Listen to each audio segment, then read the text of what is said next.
conocen ese...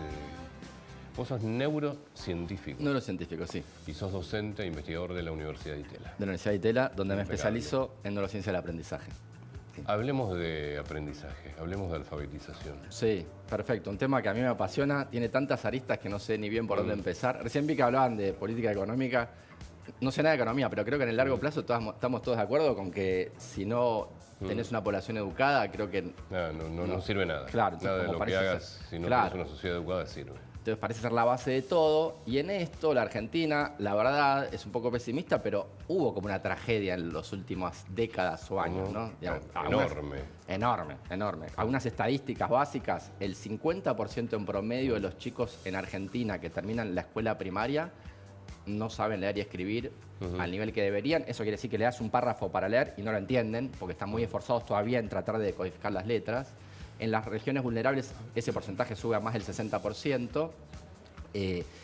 Y en cuestiones, por ejemplo, como matemáticas, justo el otro día me bajé las pruebas a aprender. En matemáticas eso hace que, por ejemplo, las últimas pruebas a aprender, la Argentina estuvo por debajo de Uruguay, Chile, Brasil, Perú, Colombia, Costa Rica y México. Solamente estuvo en niveles matemáticos en adolescentes por encima de Honduras, El Salvador y Guatemala. Hay algo que a mí me gustaría que quede claro. Lo que vos no aprendés en la edad correspondiente que tenés que aprender. Sí. Digo, si vos terminás séptimo grado sin saber leer y escribir o sin interpretar textos, si no tenés los conocimientos básicos de matemáticas al término del secundario, ¿cuál es tu futuro como persona dentro de una sociedad? Bueno, exacto. Aparte en alfabetización... ¿Cuándo lo recuperas eso? A ver, si podés aprender eso, es verdad que te perdiste una ventana de oportunidad gigantesca para aprendizaje mucho más fácil. Después podés aprender, te va a costar más. Yo creo que en la Argentina, inclusive en política educativa, hay como cierto tabú para hablar del aprendizaje en jardín de infantes, que es visto como más que es una etapa de puro juego, que está bien, que sea juego, pero ¿por qué no hacer un juego dirigido ya a aprendizajes básicos? Pero la verdad, esa dicha, sí, yo creo que es como decís vos, cuando un chico termina la escuela primaria sin leer y escribir es una tragedia personal y una vergüenza nacional. Porque un poco lo que quería comentar hoy es que existen métodos para que esos chicos aprendan a leer y escribir que no se están aplicando. Métodos científicamente comprobados. Yo creo que la situación es análoga, aunque sea un poco... Algunos pueden pensar que la analogía es exagerada, pero yo creo que la situación es análoga a tener una vacuna que sabemos que funciona, que puede mejorar la vida de millones de chicos y que esa vacuna no se está aplicando. Y dicen, es exagerado. No, pero yo te digo, imagínate una mente macabra que te dice, Antonio, te agarra un chico y te dice, tenés que elegir, o no le damos la triple viral, o lo dejamos analfabeto. Macabro, pero vos dudás, ¿qué es peor? No sé qué es peor. Porque terminar la escuela analfabeta, en la sociedad de hoy, el analfabetismo es una tragedia para el resto de tu vida. Entonces es una problemática gravísima y es más grave aún porque sabemos cómo hacer que eso no pase, porque existen métodos basados en lo mejor de la evidencia disponible, en la neurociencia, en las ciencias de la educación, que nos muestran que en muy poco tiempo un chico o una chica puede estar leyendo y escribiendo a la par de sus compañeros si se le enseña correctamente. Lo que está pasando es que hay un derecho a que te enseñen a leer y escribir que no está siendo ejercido hacia los chicos y hacia las chicas. Existen métodos desarrollados por las investigadoras argentinas que de primer nivel internacional. Hay una serie de investigadoras, mira, te puedo mencionar, no sé, Inés Zerboni, que se educó en Inglaterra con uno de los grandes popes de educación matemática, Brian Butterworth. Acaba de volver y está haciendo un proyecto hermoso en San Antonio de Areco con una fundación Proyecto E. Silvia Figiacone, Neuroeduca. Hay 5 investigadores del CONICET. Andrea Goldín, Julia Hermida, Valeria Guzamra, Beatriz Diuk, Melina Furman, está Ana Borzón, está Florencia Salvareza, está Victoria Sorbaquín. Digo, te mencioné 10 mujeres, la educación es un campo muy feminizado, todas grandes estudiosas que han dedicado su vida a estudiar alfabetización y hablé con todas ellas, bueno, de las 10 hablé con 9, porque con Florencia no hablé, pero con todas ellas hablé, con algunas hablé durante horas y todas te dicen lo mismo. Me dice, eso que estás diciendo es verdad, se está enseñando mal. Ahora, y muy fácilmente se podría hacer que esos chicos sepan leer y escribir. ¿Cómo sería eso? Digo, resumido, ¿cómo se enseña y cómo debería enseñarse según cómo está probado en el mundo que funciona y según cómo dicen estas investigadoras? Muy resumido, hay una serie de principios. Yo creo que el principio más general que no se está aplicando es algo que probablemente Antonio y yo aprendimos así. Después por cuestiones más ideológicas y políticas que otra cosa se cambió la forma de enseñar, pero básicamente la técnica fundamental es algo que muchos maestros saben en realidad, y es que los chicos tienen que, en primer lugar, concientizar lo que llamamos la estructura fonética del lenguaje. Es decir, tienen que darse cuenta que el lenguaje está compuesto de átomos de sonidos, llamamos fonemas, que se combinan para formar palabras y oraciones. Eso los chicos ya lo hacen bien, lo hacen instintivamente bien, porque tienen un cerebro preparado por la evolución para aprender a leer y escribir. Yo siempre digo la analogía de que un chico habla bien a los 6, 7 años, no porque sepa de morfología, semántica o gramática, sino que lo hace como una araña teje telas de araña sin saber de geometría, lo hace instintivamente. Y cuando alfabetizás, lo que tratás de hacer es que ese chico concientice eso que ya hace bien de forma inconsciente. Es decir, que detecte cuáles son los fonemas del lenguaje como primera instancia y en segunda instancia que entienda que hay una correspondencia entre los fonemas, entre los sonidos y los grafemas, las letras. Esas dos cosas muy sencillas. Y ahí después le martillás en la cabeza, a través de mucha repetición, esa correspondencia entre fonemas y grafemas. Algo que es una palabra prohibida hoy. Sí, sí, bueno, hay ciertas cosas, sí, en eso tengo opiniones políticamente incorrectas. A veces me dicen, hay que aprender las tablas de multiplicar. Mi respuesta políticamente incorrecta y sencilla es sí. La respuesta un poquito más larga es sí, o que por lo menos que sepan estrategias para resolverla rápidamente. Si yo te pregunto cuánto es 3 por 8 en 7º grado y tardás un minuto en contestarme, hay algo en la educación que está muy mal, ¿no? Sí. Perdón, ¿y qué ha cambiado en la educación argentina, sobre todo en la educación pública de la década del 40, del 50, del 60, que se destacaba justamente una educación pública de alto nivel a esta parte? Mira, yo creo que en educación es como, hay muchas cosas y a mí se me escapa un poco, porque... ¿Era un método de vanguardia en ese momento lo que se utilizaba o era uno tradicional? Sí, no, yo creo que sí, que había métodos de vanguardia. Argentina estaba muy avanzado, estaba a la vanguardia de la educación latinoamericana, sin dudas, ¿no? Bueno, desde Sarmiento, como decíamos recién. Y después eso un poco se abandonó, pero a mí me gusta distinguir, o sea, yo lo que digo es lo siguiente, no es que yo tenga una solución, no es que yo pienso que existe una solución para el tema de la educación, como no pienso que una vacuna solucionaría el tema de la salud, es mucho más general. Pero eso no quita que en el tema específico de la alfabetización, sí tenemos algo que funciona muy bien y que no se está aplicando. Y tal vez la analogía ahí se rompe con las vacunas porque una vacuna no es el ladrillo para construir toda la salud que tenés después. Pero sí pasa con la alfabetización. La alfabetización es el ladrillo. Cuando vos me das la opción esta macabra entre vacuna o educación, yo te digo, la vacuna capaz que no te la das y no te enfermas. No estás educado, no tenés futuro. No tenés chance. Exacto. No tenés chance, no es que tenés la suerte, no tenés chance. Exacto. No podés competir. Sí, sí, por eso a mí me parece, la verdad que es un tema que me apasiona porque no puedo creer que no se está aplicando. ¿A quién le interesa que la educación no avance? Porque a alguien debe interesar. Yo igual te voy a dar mi posición que es claramente política en esto ideológica. Yo creo que hay un sector de la política que nos gobernó mucho tiempo y que aspira a seguir gobernándonos, que tiene como proyecto destruir la educación.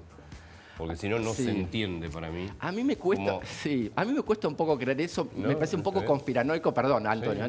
Yo prefiero creer que son personas que simplemente no conocen la evidencia disponible y tienen una visión que no por ser malas personas, pero les impide ver los avances que hay en ciencia. Les cuento una anécdota muy rápida. A mí cuando fue la pandemia en 2020 me convocaron para dirigir un programa en Canal Encuentro. Canal Encuentro empezó a hacer unos programas para apoyar a los docentes que se llamaban Seguimos Educando. Que estaban buenos, a mí me gustaba mucho el trabajo que hacíamos ahí en Canal Encuentro con los docentes para contar cosas interesantes. Y después de 2 meses de conducir ese ciclo, le digo al productor, che, no hablamos nada todavía de neurociencia o de genética. Yo doy clase de eso en la universidad. Mirá que a los pibes les encanta. Mirá que yo te puedo ayudar a armar el guión y armamos algo y puede estar buenísimo. Me dice, ok, déjame consultarlo con el Ministerio de Educación porque dependía del Ministerio de Educación. Pasan un par de días, no me dice nada. Le digo, che, ¿lo consultaste? ¿Y sabes lo que me responde? Me dice, no, es que me dijeron que son temáticas del PRO. Claro, por eso. Neurociencia. Bueno, entonces, ¿a vos te parece? Entonces yo tengo razón, perdóname, pero entonces yo tengo razón. Estratégicamente hay una decisión política de haber destruido la educación.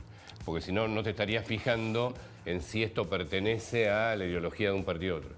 Pero es que yo no creo que sea... Cuanto más bruta tenés a la sociedad, más la manejás. Pero vos pensás que ellos... No, está bien. Puede haber gente muy perversa que lo piensa a conciencia. Yo pienso que la mayoría no se da cuenta, piensan que la forma de enseñar es otra y simplemente lo hacen. Mira, a ver, igual yo estoy de acuerdo. De mínima lo que vos estás planteando es un prejuicio ideológico. Claro, bueno, claro, está bien. No, está bien. Vos vas viendo que la educación cada vez está peor y vos no te das cuenta. Y gobernás un país y no te das cuenta. No, Andrés. Es raro, está bien. Bueno, está bien. Yo creo que es verdad que hay un prejuicio ideológico por el lado, se cree más del progresismo contra la biología y el comportamiento humano. Así como pienso que hay un prejuicio ideológico de parte más de la derecha contra el cambio climático antropogénico. transgénico, por ejemplo. Exacto. Es como que hay prejuicios, hay negacionismo científico de los dos lados de la grieta. Y yo a mí me pasa mucho esa conversación. A ver, yo soy varón, blanco, heterosexual, medio nerd, o sea, soy casi la descripción de un... Si querés, no me des neurociencia. Enseñame a leer y a escribir. No, Enseñame ni a hablar. interpretar textos. No, ni Olvídate. hablar. Pero hay una larga historia, me le decía recién a Darío, hay una larga historia. Este año salió un libro muy interesante sobre la historia de estos métodos de lectura y escritura, un historiador norteamericano, que habla un poco de esta historia, se llama La Guerra de los Métodos, y es muy interesante porque tiene unos costados de política internacional súper copados, porque te muestra que todo el negacionismo, si se quiere, de los republicanos en Estados Unidos, más bien de la derecha, contra el sistema científico, empieza en la década del 50, cuando el progresismo quiere introducir estos métodos que hoy en día sabemos claramente que no funcionan. Y cuando vos rastreás el lenguaje, las palabras, los conceptos que se utilizan hoy en día para cuestionar el sistema científico, nacieron en ese debate en la década del 50 sobre alfabetización. Mirá todas las aristas y los costados interesantes que hay en esto. Pero de nuevo, Antonia, a mí me pasa un poco que... A ver, yo estoy en la academia y como ustedes saben, en la academia somos el 90% progres, digamos. Y yo, si me obligás no me gustan las etiquetas, pero si me obligás a definirme, tengo acá un cuestionario, definite progresista o conservador, y yo marco el progresismo, qué sé yo, con todos los pero me cuesta pensar que esas personas con las que yo discuto lo hacen por maldad. Yo creo que realmente fueron mal educados. A ver, es un poco... Pero yo no sé si con las que vos discutís. Sí. Pero yo hablo de los que tuvieron la oportunidad o tendrán la oportunidad de dirigir el país, de definir políticas de educación. Sí. Yo no puedo pensar de otra manera. Si no lo hiciste a propósito... A ver, vos llegaste a un lugar donde fuiste presidente, ministro, definiste... Sí. Estás en un lugar de poder. Si vos no cambiás las cosas, cuando ves que todos los resultados año tras año son cada vez peor, vos estás buscando que sea peor. Está bien, pero eso entonces vale para todos los partidos políticos, porque en las provincias gobernadas por... Para todos. Ah, ok, sí, está bien, porque también durante los 4 años de Macri tampoco se cambió mucho, O sea, quiero decirlo, es que no es de un lado de la política. grieta. No, es que no, yo no sé si es un lado de la grieta. Sí creo que hay un sector muy marcado que le conviene tener una sociedad embrutecida. Estoy convencido de eso. No, eso sí... No, está bien. Es como que es un poco tratar de meterse en la mente de alguien y saber si lo está haciendo por perverso o porque realmente está confundido. Yo soy más de dar el beneficio de la duda y pensar que están confundidos. Y si yo quisiera cambiar esto, ¿cuánto me demora como Muy país? fácil, por eso. No, nada, eso es lo increíble. Eso, a ver, los datos que tengo son increíbles. Hablé con Inés Cervoni, la chica que mencioné que estuvo en Inglaterra y ahora está en San Antonio de Areco. El año pasado empezaron a implementar estos métodos. Mira, llegaron a una escuela de gestión pública, midieron la capacidad lectora de los chicos. Para hacer un resumen muy grosso, el 32% no tenía los niveles necesarios de lectura y escritura. Hicieron una intervención de 1 mes y medio implementando el sistema DALE de Beatriz Duke, se llama el derecho a la lectura, al aprendizaje, la lectura y la escritura. Implementaron ese método que son, durante 6 semanas, 12 sesiones por semana de 20 minutos con grupos pequeños de chicos. O sea, 12 sesiones de 20 minutos. Y el número de chicos que no podía leer acorde a la edad que tenían al nivel esperado se redujo a la mitad en 1 mes y medio. O sea, si vos haces esto durante un año, no te quepa duda que el 90% de los chicos que hoy en día terminan la escuela primaria sin leer y escribir, deja de terminar la primaria en esa situación. ¿Sesiones de qué? De lectura... De esto, son técnicas de conciencia... A ver, hay una serie de principios generales para la alfabetización. Tal vez el fundamental es esto de la conciencia fonológica, de que el chico concientice lo que ya hace bien, que es identificar fonemas del lenguaje y combinarlos, y una vez que lo hizo, entienda la correspondencia entre fonemas y grafemas. Eso es uno de los principios, por ejemplo. Pero hay otros, por ejemplo, el de que la lectura y la escritura tienen que ir a la par. Mucha gente intuitivamente piensa que primero tengo que aprender a leer para después poder aprender a escribir. Eso no es así. Para aprender a leer tengo que al mismo tiempo aprender a escribir porque hay una memoria motora que también es importante para el aprendizaje. Hay otro principio que tiene que ver con la adaptación a las necesidades de los chicos y chicas. Cada chico y cada chica es único y tiene su propio ritmo de aceleración. Y otra cosa también que hace que esto sea más terrible todavía. En la Argentina tenemos grupos muy buenos de inteligencia artificial, desarrollar inteligencia artificial. Y la inteligencia artificial, perdón, me entusiasmo y me acelero. La inteligencia artificial es una gran aliada en esto. Por ejemplo, el laboratorio... Sí, mira, les cuento una, por ejemplo. El Laboratorio de Inteligencia Artificial Aplicada del Departamento de Computación de la Universidad de Buenos Aires está desarrollando softwares personas como Juan Kamikovics, Pablo Riera, Jazmín Vidal, Diego Slesak, están desarrollando, todos investigadores de primer nivel, del CONICET, están desarrollando un software para poder diagnosticar automáticamente el nivel lector de un chico con una grabación de 1 minuto. Lo que es intuitivo, sí, mirá, vos te doy, che, léete esto, 1 minutito, te grabo. Y, a ver, no puede diagnosticar a todos, pero hace un primer triaje, digamos. Te puede separar el 90% y el 10% restante y dice, bueno, esto es lo que no analiza un psicopedagogo especialista. Pero eso hace que pueda escalar, ¿no? Y eso funciona muy bien y es una de las cosas en la que Argentina es muy buena, que tiene grupos de investigación muy buenos y que puede colaborar. Entonces tenemos un montón de investigadoras que saben cómo hacer para cambiar la situación, un montón de investigadores en inteligencia artificial que saben cómo aplicar la inteligencia artificial para acelerar este proceso y no lo estamos aplicando. No. Lamentablemente, yo recuerdo, hemos hecho muchas notas con investigadores del CONICET de distintas áreas y la respuesta es siempre la misma. Terminan cajoneados los proyectos. El mismo Estado no utiliza la capacidad de investigación que tiene dentro de sus propios organismos, que es enorme. Exacto. Las investigadoras que yo mencioné son del CONICET Sí. o trabajan en ONGs, personas que se han formado en la Argentina y que son de primer nivel internacional, diría yo, y lamentablemente no se les está escuchando y nada, es algo que totalmente podría cambiarse rápidamente y no se está haciendo. Yo creo que no hay ejemplo mejor de una política pública que se podía aplicar rápidamente, que podría cambiar la vida de millones de chicos y chicas y que no se está aplicando. Sí. Andrés, mil gracias. No, por Como favor, siempre. muchas Hasta gracias. la próxima. Otro de la economía argentina y ayer